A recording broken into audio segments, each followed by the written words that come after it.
Hello and welcome to the 8th episode of the Comic Book Club. My name is Matt Lasik. I'm your host. I'm your co-host, Kendra Forte. And we're just kind of chilling today. This is another, I guess we can call them off-week episodes, so we're not covering a specific story. But we've got some news headlines, because those are always fun to cover. And this time we have more than we did 2 weeks ago. This time we prepared.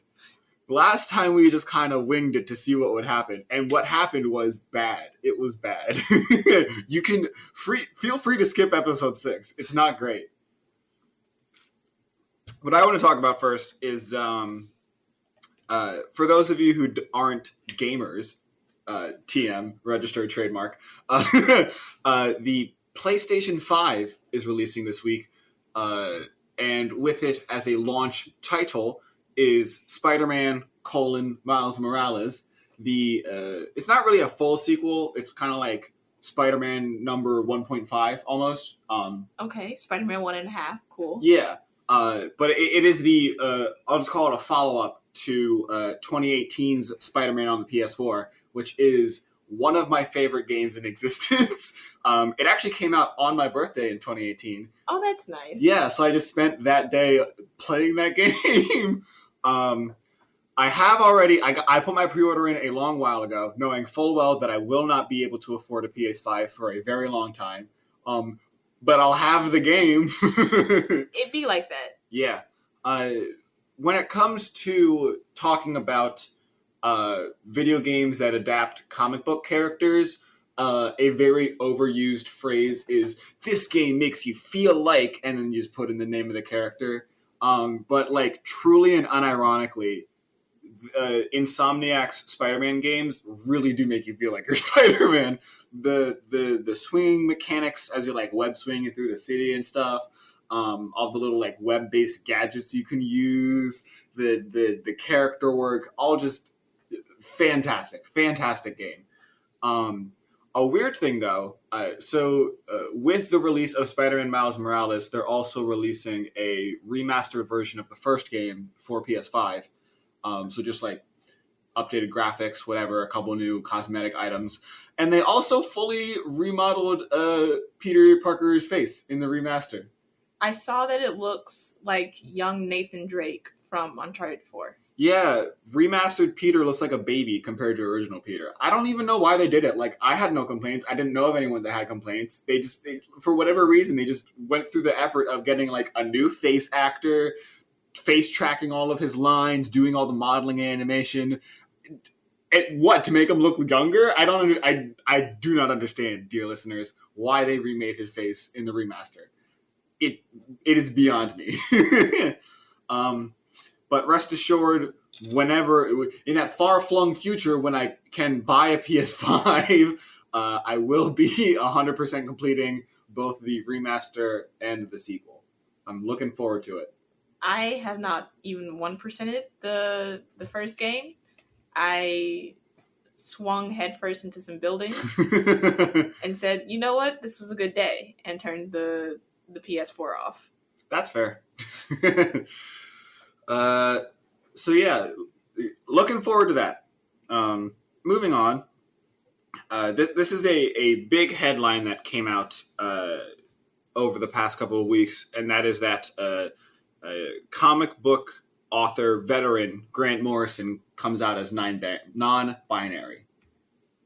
What word were you about to say? I don't know. Sometimes my brain don't do words good. But the Grant Morrison has come out as non-binary. I did it again.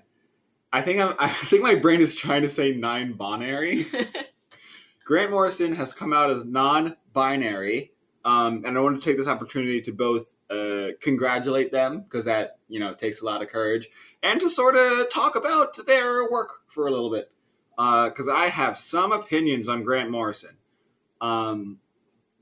Currently, they are working on a Green Lantern series that, honest to God, makes no sense. Like, even I, as someone who has a near encyclopedic knowledge of comic books, I read it and I have no idea what's going on. Oh no, Grant Morrison. Something about like space vampires and timelines and like evil versions of characters, but like that stuff is fairly common in comic books, but like something about the way that he writes them makes them like even more insane. Grant has in the past worked on Batman comics. They wrote the series Batman and Robin, and then Batman Incorporated. Was that good at least? Yes, that was pretty good. That Grant wrote the era where Bruce Wayne was thought to be dead, and Dick Grayson had taken over. Okay, cool. As Batman. So if you want to hear more about that, check out our episode where we talk about the Robins. So he was sort of responsible for the first major character development for Damian Wayne, because this was the era when he was Robin. And then when Bruce came back from not really being dead, Grant started writing a title called Batman Incorporated, which is sort of like Batman using his money to pay for and endorse other Batman-like vigilantes around the world. Oh. And that series carried over into New 52 and ran for a couple of issues. What else? Grant also wrote the very, very good All-Star Superman, which we might cover soon in the future on this show. I liked All-Star Superman. Yeah, I'll come back to it every once in a while because it's a great read. They turned it into an animated movie. But the one similarity between all of these series that he writes, write on, is they have a habit of introducing characters or concepts or topics and then just like not explaining them, which is a bit of a problem already in comics in general, because they'll bring in like old stuff that's already been established and they don't re-explain it, just talking about writers in general. But Morrison specifically will bring in new things and not explain them at all. Here's a new thing. It's up to you to figure out what is happening. Yeah, you got to be really good at like figuring out context clues and like reading into the dialogue to like figure out what's up with these people. Yeah, but All-Star Superman is a limited series that takes place in an alternate timeline, and it covers like how it's a kind of a what if of like, if Superman was dying, what would he do with his last couple of months? It's very sweet, very heartfelt, very good story. We will cover it probably soon. Nice.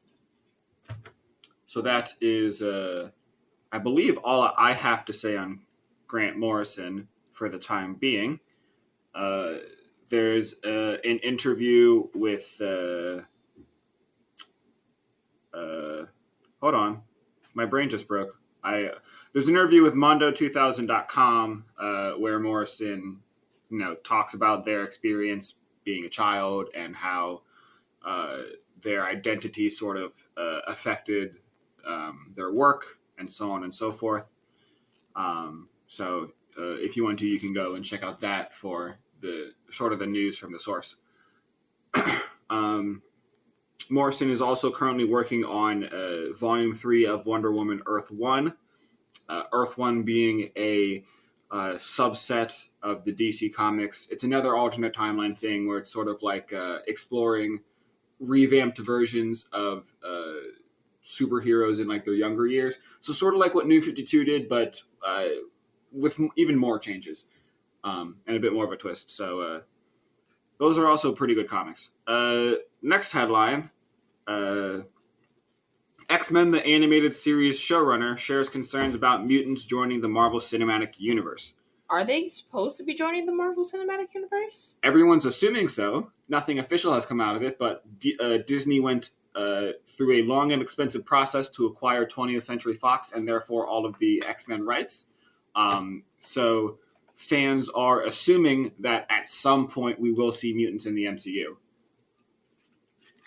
Is there nothing else that 20th Century Fox owns that Disney might want? Or are we just assuming that... Fantastic Four and like their associated characters were also owned by 20th Century Fox. So again, the assumption is that at some point they'll join the MCU. But again, like nothing official has been said about it. X-Men the Animated Series was a very successful animated series, obviously, in the 90s. That it went a long way to popularize the X-Men even further than they already were popular. So let's see what this showrunner has to say. His name is Eric Lewald, something like that.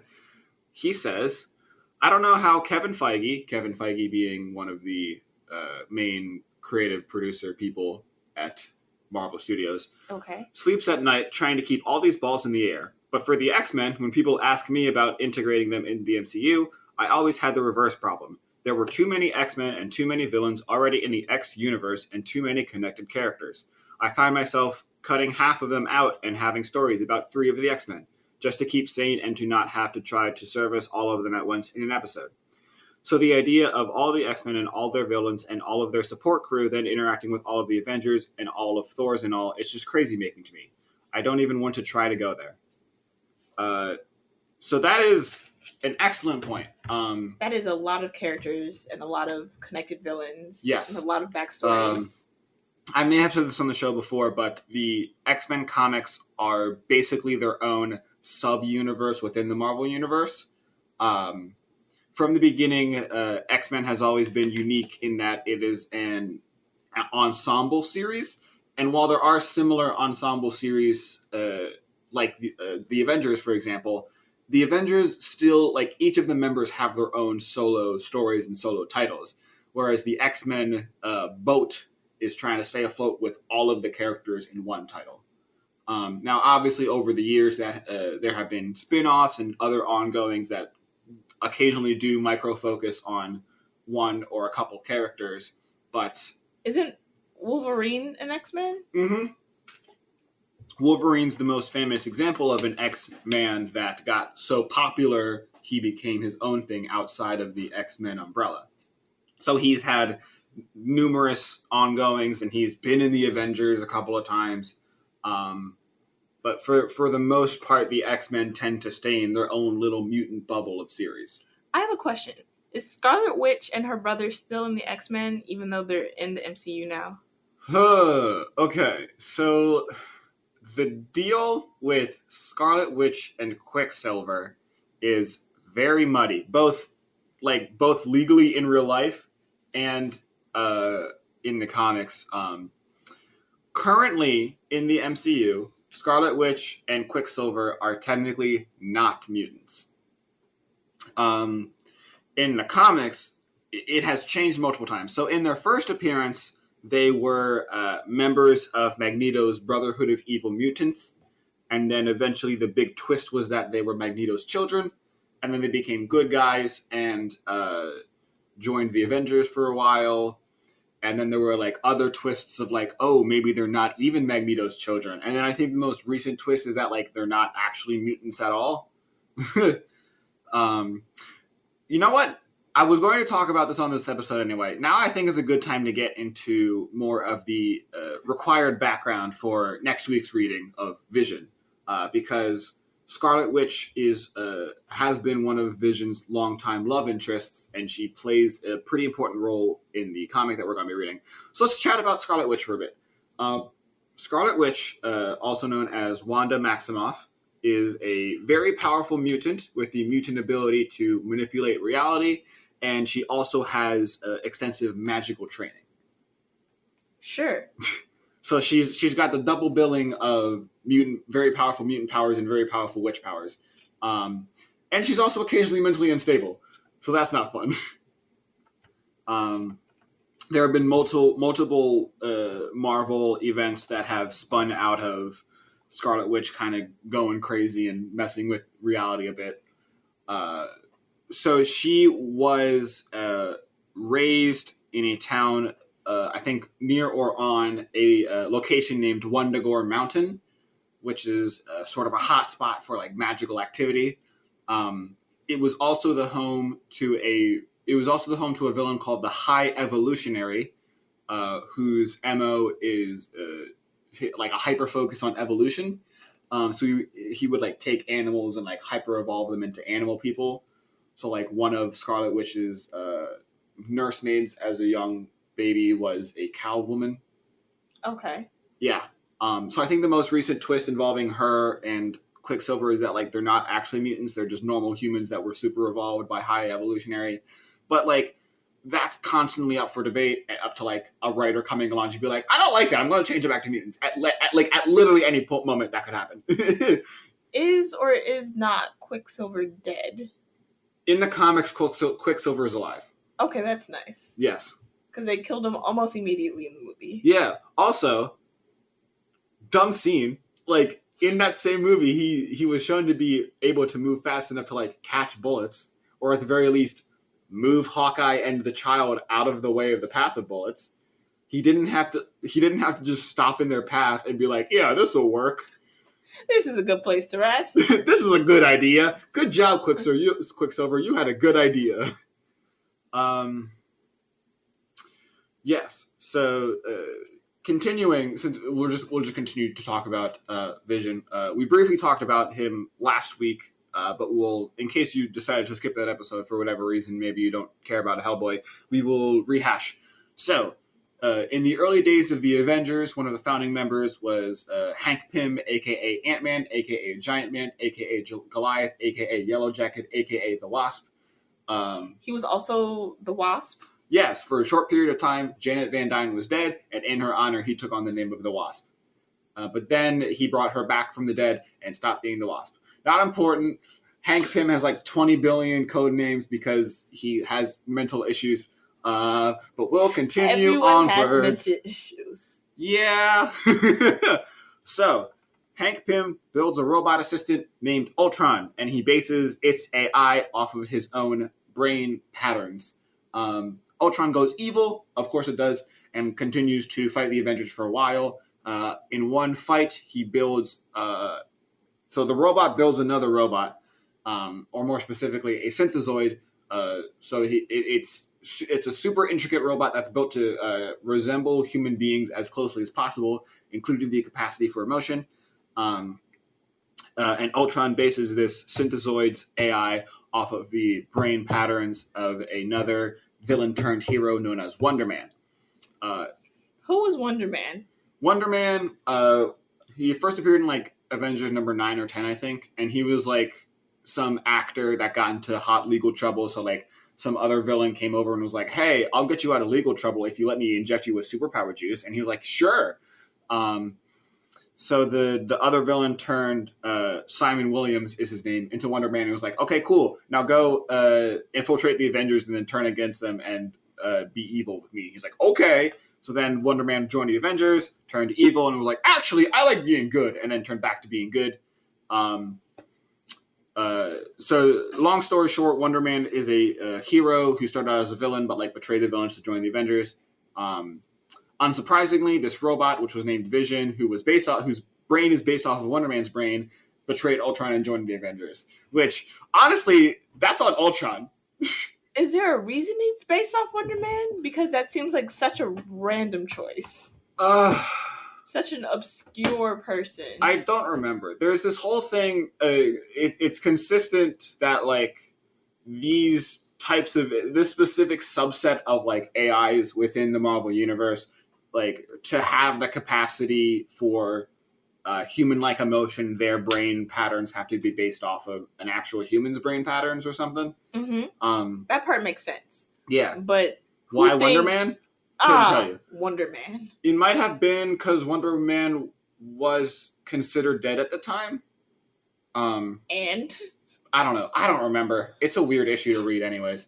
Because Wasp is like very much a damsel in distress and is kind of uncomfortable. So I don't like revisiting the first appearance of Vision. Where was I? Right. It's also important to mention that Wonder Man has a brother who is the villain known as Grim Reaper. He appears in the Vision series, which is why I am mentioning him. You do not need to know anything about him other than he is a villain and he is Wonder Man's brother. Right. So, Vision joins the Avengers, hangs out with them for a while, eventually falls in love with Scarlet Witch. A thing that writers love doing with Vision is taking his emotions away, just because that makes people feel hurt, I guess. So that happens a couple times, which obviously puts a strain on their relationship. There's there's one bit in the comics, and this is going to get weird, so bear with me. Wanda uses her magic / reality powers to create a pair of twins for herself, like that are technically the children of her and Vision. Oh, that's cute. Yeah, except that she kind of goes crazy a little bit because of it. And at one point, the kids' souls are stolen by a villain named Master Pandemonium. So that's fun. So those kids technically die, but then their souls get transferred to a different pair of kids, who those two kids do become heroes of their own right, but they're not like... Screw those kids and their souls. We're just gonna put new souls in them. I don't know. Magic's weird. They became the heroes of Wiccan and Speed, who are featured in the Young Avengers series, which we'll probably cover at some point in the future. Oh, which is like Scarlet Witch and Quicksilver. Exactly. Yeah. So their power set pretty closely resembles Scarlet Witch and Quicksilver, which is part of the whole like, oh wait, maybe we're like Scarlet Witch's kids, but like reincarnated. We'll talk about that more further down the line. When we actually talk about Young Avengers, which I do want to do because I really like that series. Right, so obviously this puts mental strain on Wanda. At one point, in terms of when this comic is published recently in the timeline, at this point where we're reading, Wanda broke up with Vision and is now with Wonder Man, which is kind of funny. Wonder Man was dead. He was thought dead for a while, but then he just kind of popped up and was like, hey, it turns out I can't die. There is absolutely no point in leaving Vision for Wonder Man if their brain patterns are the same. Well, it could also be said that Wonder Man's more authentic.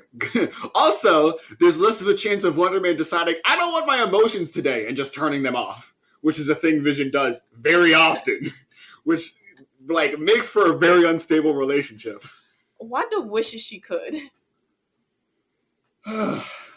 I believe that is all of the backstory. The main conceit of this series that we will be discussing next week is that Vision has built himself a family of synthezoids similar to him. He's built himself a wife and 2 kids. So the series is those hijinks. He moves fast. He says, I got dumped. I'm going to build myself a wife. Yeah, I don't remember. They show flashbacks of Wanda with Wonder Man, but I don't remember like exactly how far back it is down the timeline. So it's probably not like immediate. The next day. Yeah. I believe that is all of the Vision backstory that needs to be covered to enjoy this series. I'm glad you told me all of that before I read any of Vision. Yeah. There is a lot to talk about regarding Scarlet Witch. Like I mentioned earlier, there was multiple times where she kind of goes insane and like changes reality permanently. She caused the dissolving of the Avengers a couple of times. Just, just witch things. Hashtag just witch things. Moving on. Let's pull up our next headline. I've got a listicle here. From our good friends CBR. Not actually friends. We have never had any contact with them. I just like reading their headlines and sometimes complaining about them because sometimes their articles are bad. I thought this would be a nice kind of bookend to our ongoing discussion of the New 52. This is New 52, every member of the Bat family and how they changed after Flashpoint. And Flashpoint is after New 52, yeah? No. Flashpoint is the event that bridged the gap between pre-Flashpoint and New 52. So, like, post-Infinite Crisis. So Flashpoint is old 52. No, Flashpoint is its own timeline. Of course. Continue. Just a brief recap about how Flashpoint happened. So, Infinite Crisis split the one unified timeline into 52 new timelines. Yes. Which is not the New 52. The 52 new timelines are not the New 52. Correct. Those are the old 52. Sure. You will never see old 52 anywhere, but for the sake of clarity, we will use that We'll just use that. When Flashpoint happened, which has its own timeline of events, that ended the old 52, and then after Flashpoint, the Flashpoint event ended, that started New 52.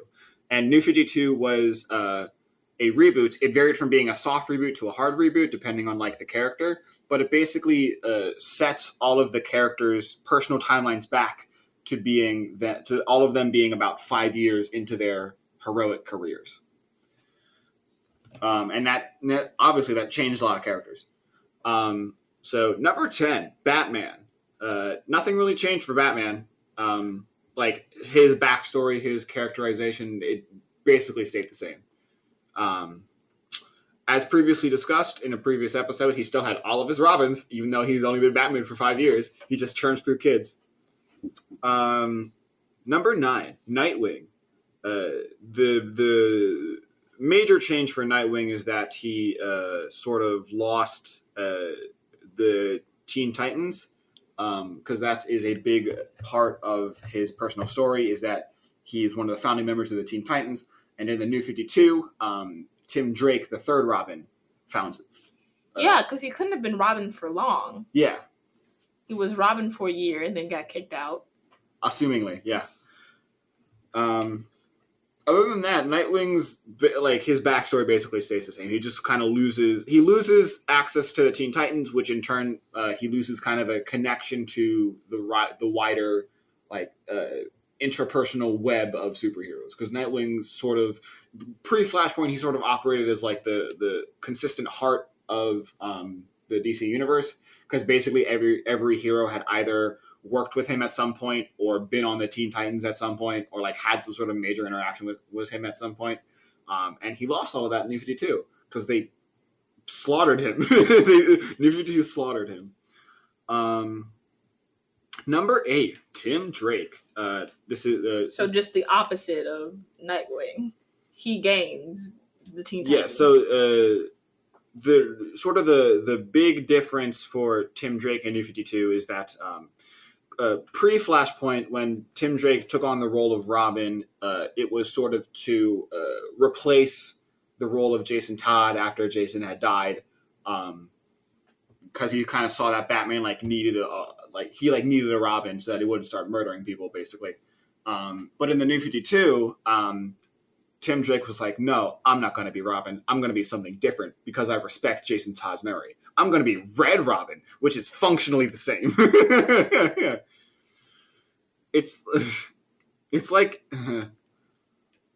what's a good metaphor for this that's still respectful? It's like if someone was like, I'm going to be the new Mr. Rogers, but instead I'm going to name myself Mr. Red Rogers, but everything else will be the exact same.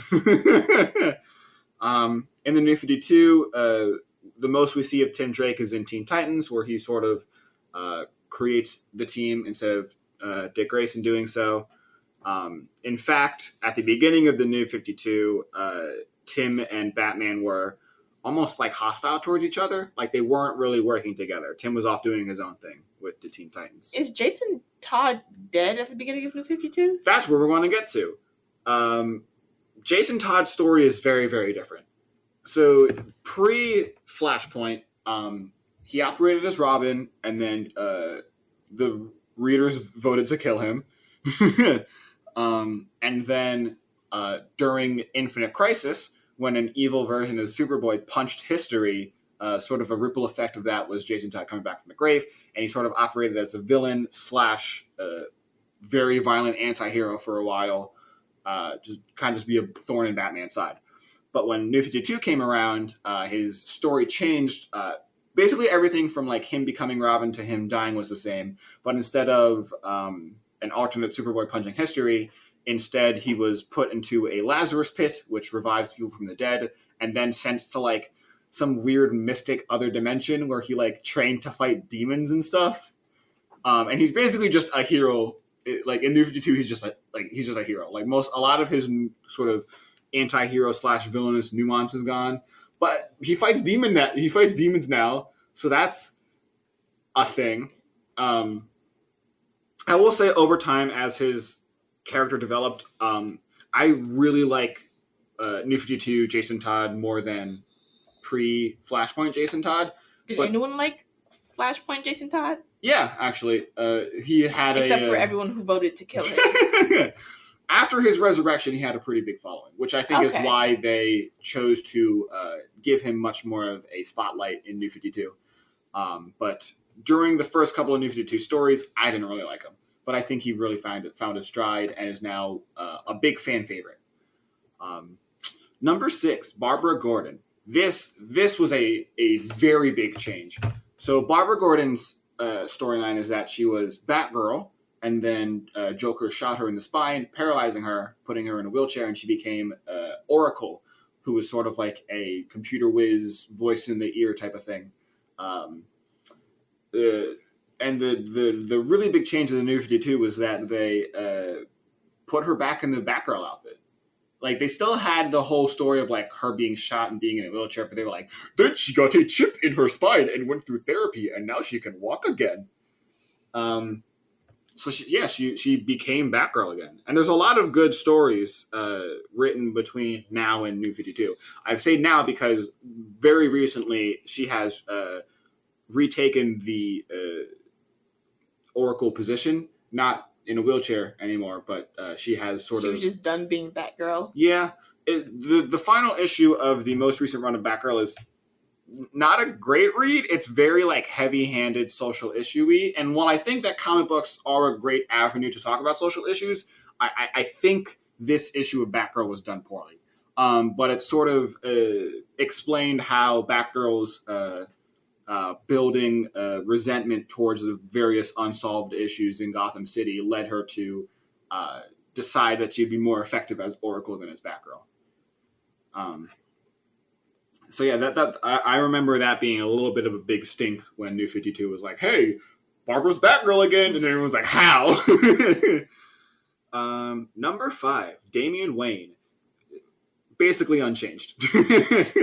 To be fair, Damian was a pretty new character when Flashpoint came around, so there wasn't much to change anyways.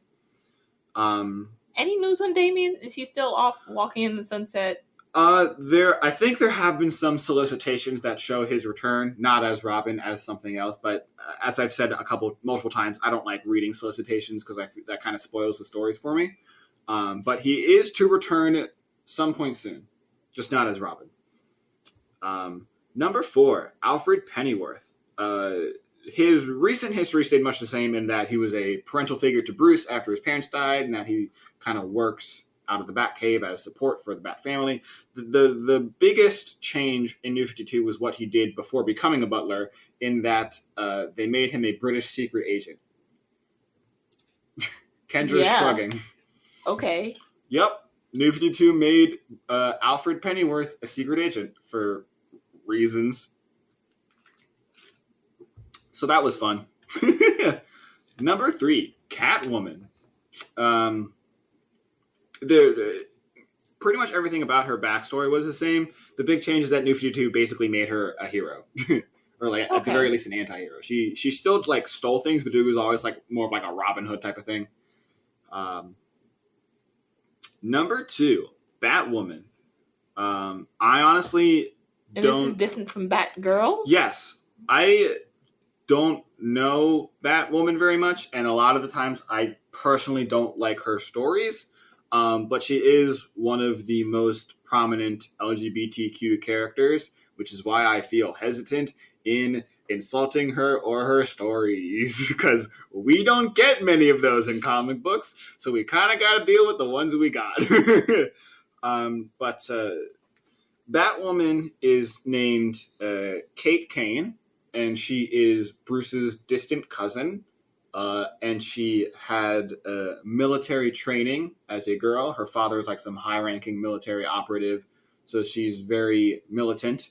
And she works as Batwoman. She's sort of...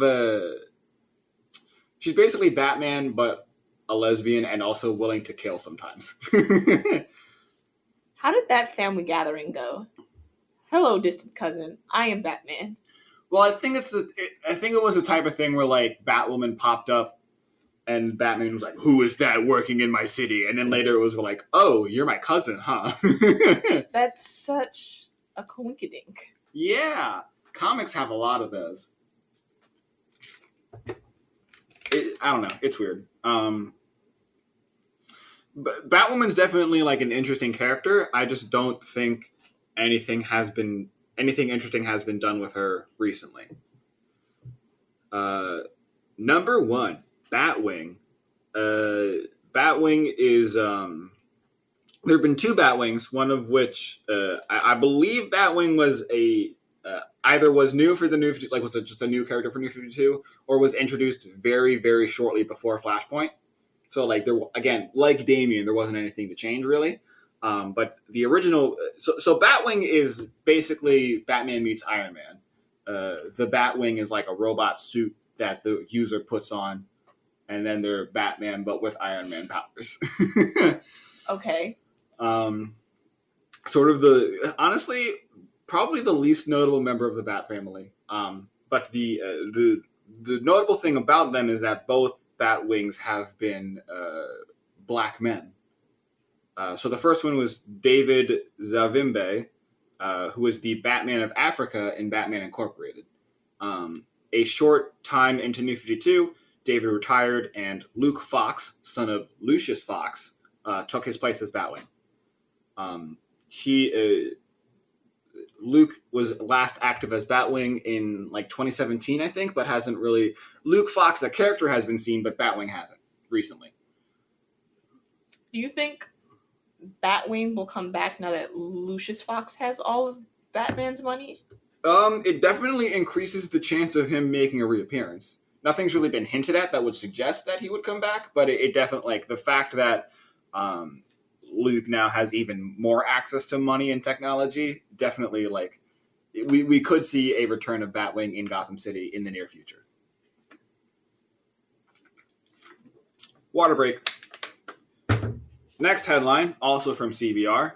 Deathstroke's kids prove why he's the DC Universe's worst dad. Who is Deathstroke? Deathstroke the Terminator, a.k.a. Slade Wilson, is a sort of... I'd say he's the DC Universe's most notable mercenary. He was very much popularized by the early 2000s Teen Titans TV show, where he was the main villain. He appeared in a cameo in Batman v Superman, or was it Justice League? I don't remember. But he's got sort of like a chainmail outfit, and like his color motif is all like orange and black, and he's missing an eye, so like only half of his mask has an eye hole on it. If this article had a picture, I'm sure you would recognize him. Anyways, Deathstroke has had a lot of kids, and almost all of them are very messed up because your father is like a super assassin.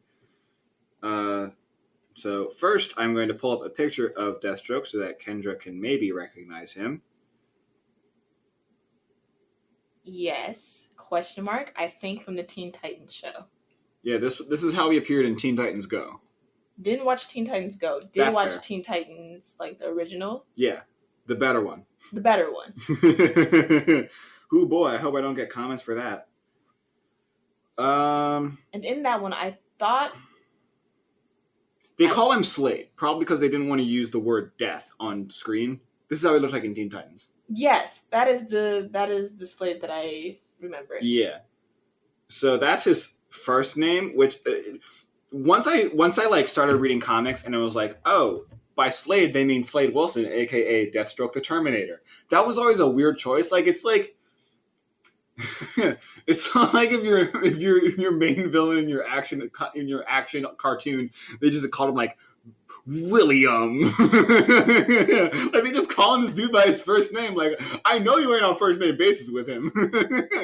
I mean, Slade is a pretty good. It's a good name. It's not even like it doesn't even like suggest that it's a first name. You know, like you wouldn't even know that that's like his name unless you. It's not like his name is Willie. Yeah. Also notable, Deadpool, aka Wade Wilson. That's where I was confused. He is a direct parody of Deathstroke. Obviously, he became his own character. So Deathstroke came out in the 70s, I think. Like his character first appeared in the 70s. Because Slade is DC. Yes. And Deadpool is Marvel. Yes, okay, that makes more sense. To make it even worse, in 2016, in Harley Quinn's solo series, DC had a parody of Deadpool named Red Tool. So, Red Tool parodies Deadpool, who parodies Deathstroke. Because comics. So yes, Deathstroke's kids. Let's see here. First up, we have Joseph Wilson, who is Slade's youngest child, I believe. He operated for a while as the hero Jericho.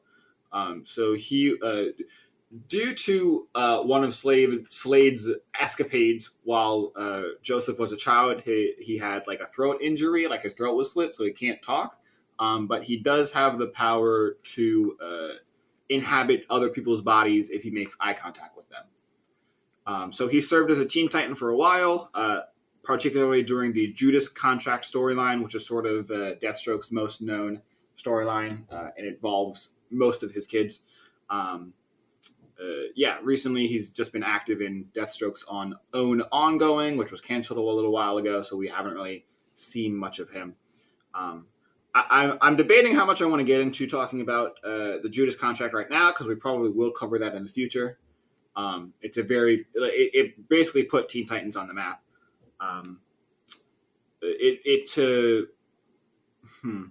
Why doesn't this article talk about it? Involves specifically another one of Deathstroke's kids, whose name I'm blanking on. His older Grant, that's what it was. Grant Wilson, known as Ravager, was Deathstroke's oldest son and was also a mercenary. And he was hired to kill the Teen Titans, but failed. Deathstroke was like, the Teen Titans killed my kid, so that thing like went all murder crazy. And that's the Judas Contract. Again, I don't want to get too much into it because I don't really want to spoil it. Deathstroke's other child is named Rose Wilson, his only daughter. She also took on the name Ravager, kind of in honor of Grant. And she was very kill crazy. How cute. Yeah. Daddy's little girl. Yeah. She also was a Teen Titan for a while after they sort of broke her out of Deathstroke's care, because he kind of dedicated her whole life to like training her to like become, another mercenary or whatever. So most notably, there's a bit where like she cuts out her own eye to like be like, see, Dad, I'm like you. I'm just like you. I'm just like you, Dad. And Deathstroke was like, ugh. She also had brief precognitive powers, meaning that she could get like brief glimpses into the future. She she hasn't really been seen much of lately. She appeared just like Jericho in Deathstroke's recent ongoing, but again, that was canceled a while ago, so she has not really appeared much. She's probably my favorite. She was a big member of the Teen Titans in the mid 2000s, like mid to late 2000s. But yeah, I haven't really seen much of her. That actually, I thought I'd have to scrounge for more talking bits, but we've actually, we're doing pretty good on time this week.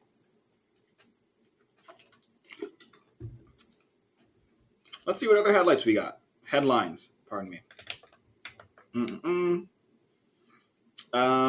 Marvel's ramping up for its next big event, which is titled King in Black and relates to Venom.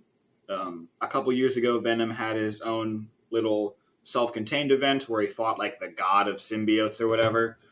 So King in Black is basically detailing that god's arrival on Earth and like how all the different heroes on Earth are dealing with it. Symbiote and like Venom related stuff is always fun to me, so I'm looking forward to that.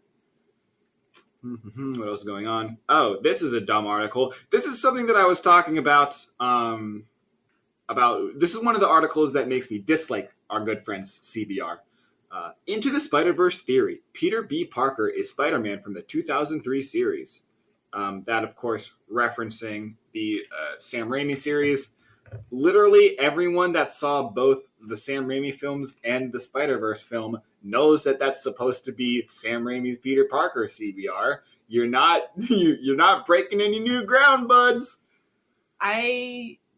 Which one is the Sam Raimi ones? So the Sam Raimi ones are the ones that feature Tobey Maguire. It has like the famous upside down kissing scene. The first one has Norman Osborn as the Green Goblin, or not Norman Osborn's the character. Willem Dafoe is the Green Goblin. The second one has Dr. Octopus. The third one has like Venom and Sandman and all that. Great series. Very campy. The third one is not good. But I like watching them. I just think they're fun. Compared to like modern superhero movies, not great cinema, but they're fun, campy movies to watch. Not a great movie, but still. It's, I don't know, that era of Sam Raimi's Spider-Man was basically genre-defying for the superhero movies of like the late 90s and early 2000s. Like Fox's X-Men, Hellboy, for instance, like we talked about last week, those all were sort of modeled after how Sam Raimi and Tobey Maguire did Spider-Man. Big movie. I love Willem Dafoe in the first one because he is just absolutely nuts and giving it his all. He is a joy to watch. Let's see. Okay, it's gonna drive me insane. Wasn't Robin briefly a villain in Teen Titans? Yes, there was a storyline where Slade was like, "You will be my sidekick, or I will kill the other Titans." And he was like, "Okay." So we operated under the name Red X. That's what it was. Yeah. Great show. I don't have any opinions on the newest live-action Titans series because I don't know anything about it. Yeah, that's basically all of the comic book news that's happened in the last couple of weeks. Still, good episode compared to 2 weeks ago. Yeah, we have way less dead air than we did 2 weeks ago. What else can we talk about for 10 minutes? That's a great question. Did I read anything interesting recently in comics? Oh, talk about, are we ever gonna do Monstrous? Probably. The other day, Kendra and I took a fun jaunt into Washington, D.C., and we found ourselves in a little bookstore with a small graphic novel section, and we picked up Volume 1 of, I believe, Image Comics' Monstrous. Yes, we picked up Volume 1 of Image's Monstrous, which came out a couple years ago and like received so many awards for multiple years in a row. I just kept seeing Monstrous pop up under like award listings for that year, but I had never read it, so we'll probably cover that. We'll cover that soon. We have a lot. We'll cover it. We have a lot to cover. We have a lot of stories to pick from. We have a lot to do in very little time. Which is why we spread it out over multiple weeks. The good news is we will never run out of topics to talk about on this podcast. That's true. At least in terms of stories to read. On these episodes, as demonstrated by 2 weeks ago, we will run out of things to talk about. And it will be cringy. And yeah. You'll listen anyway because you love us. Yeah. The problem with like comic news is that a lot of times the news is just, here's what happened in this week's comics. And that's, to me, that's not interesting to talk about unless it's like something majorly like groundbreaking that like changes things, you know? Well, update us anyway, very quickly. Now I'm drawing a blank on everything you've read. I read a lot of things. Let's see here. Amazing Spider-Man is going through its current event. I think I talked about this a couple weeks ago. They finally revealed what the main bad guy has been for like the past 2 years. Kendra. Oh, yes. Let's see here.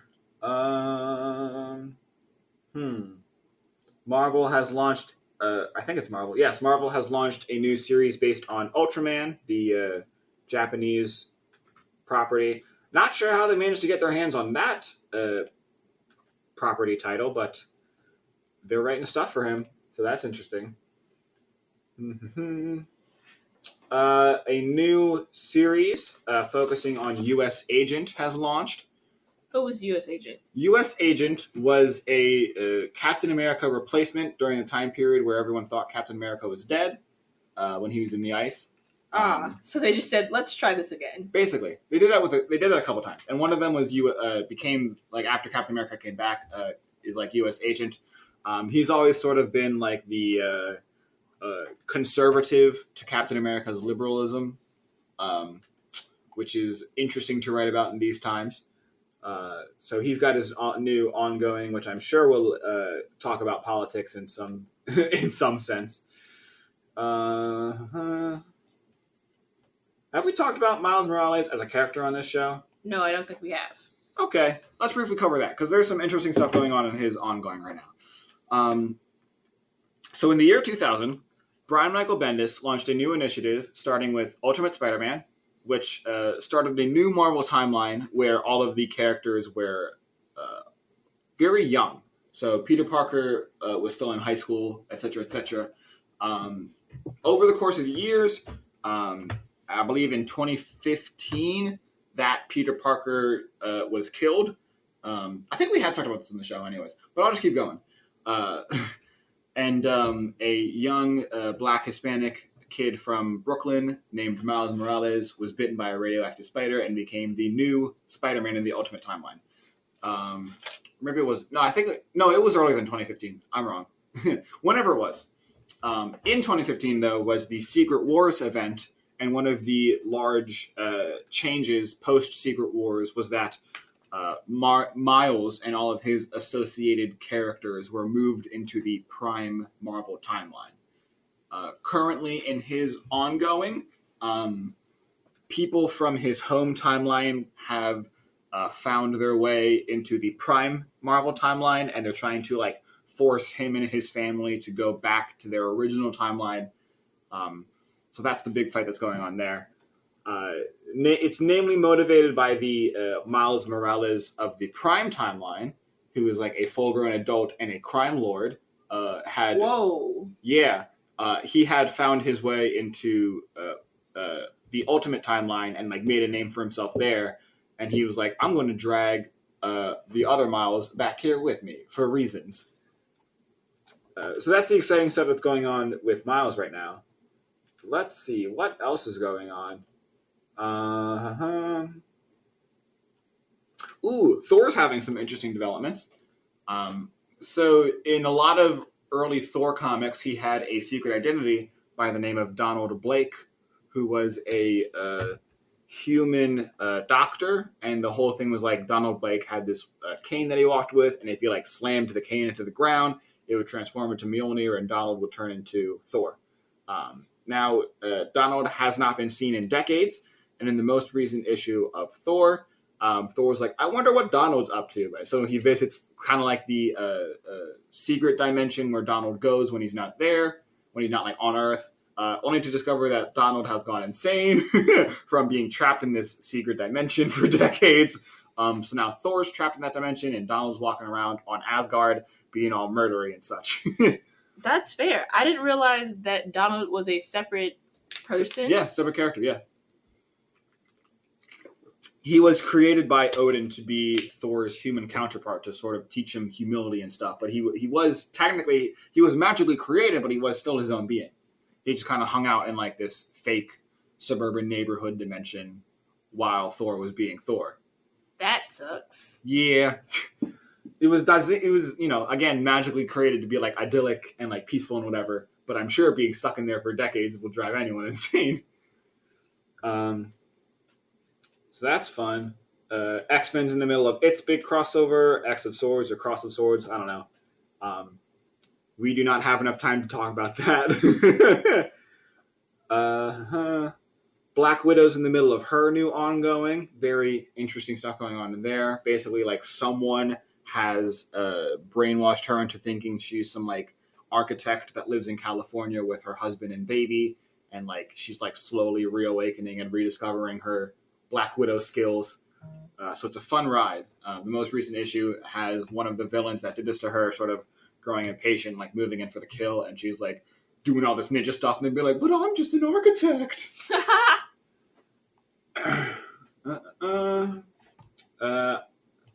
That's all the Marvel stuff that's going on. What happened recently in DC? They're still doing their Dark Knight's death metal thing, which I've talked about extensively.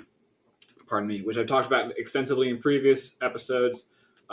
They're also doing their zombie story Deceased, which is a fun read. Oh, that's right. Young Justice just ended, which I'm not super happy about. Young Justice was sort of the 90s version of Teen Titans. It was formed by Tim Drake as Robin, Superboy, and Impulse, who was the Flash's kind of kid counterpart in the 90s. It was basically just another incarnation of Teen Titans, but like 90s-ified. Still a great read. They adapted it into a TV show, which I think just got confirmed for its 4th season, so that's doing great. Good for them. Yeah, and last year, Brian Michael Bendis, when he came to DC, he relaunched the series, and it just ended with its 20th issue. What else happened this week in comics? Or I guess last week in comics, technically, since this week will be tomorrow and Wednesday.